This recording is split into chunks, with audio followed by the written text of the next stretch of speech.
കർണാടകയിലെ കാപ്പിത്തോട്ടങ്ങളിൽ ഭീതി വിതച്ചിരുന്ന ഹാസൻ ജില്ലയിലെ പ്രശ്നക്കാരനായ കരടിക്കൊമ്പനെ കർണാടക വനംവകുപ്പ് മയക്കുവെടിവെച്ച് തളച്ചു.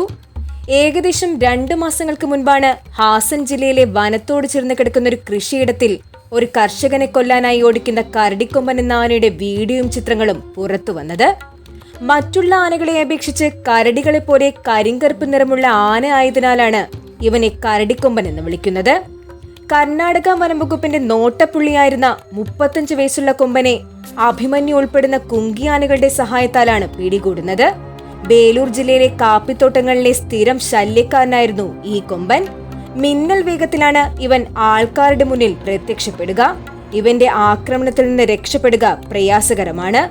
ബേലൂരിനടുത്തുള്ള IBC കാപ്പിത്തോട്ടങ്ങളിൽ നിന്നും പിടികൂടിയ ആനയെ സക്രബേലു ആന ക്യാമ്പിലേക്ക് മാറ്റിയിട്ടുണ്ട്. ദീർഘനാളുകളായി കർണാടക വനംവകുപ്പിനെ പറ്റിച്ചു നടന്ന ഈ ആനയെ 8ഓളം വരുന്ന കുങ്കിയാനകളുടെ സഹായത്താലാണ് പിടികൂടിയത്. നല്ല ആരോഗ്യമുള്ള കൊമ്പനെ റേഡിയോ കോളർ ധരിപ്പിച്ച് മറ്റേതെങ്കിലും കാട്ടിലേക്ക് തുറന്നുവിടണമോ അതോ സക്രബേലു ആന ക്യാമ്പിൽ കുങ്കിയാന പരിശീലനം നൽകി അവിടെ തന്നെ നിർത്തണമോ എന്ന ചർച്ച നടക്കുകയാണ്.